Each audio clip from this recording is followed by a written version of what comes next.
Okay, welcome back mga scalper. Another technical analysis for BTC. And wag na nga nating patagalin pa.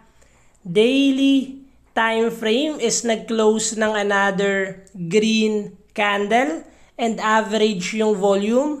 Silipin natin yung possible scenario sa lower time frame. So kung makikita natin BTC is approaching resistance area, pero kung makikita natin pahina ng pahina yung volume, so if magkakaroon tayo ng another rejection for BTC, possible bumalik lang ulit siya sa support area natin.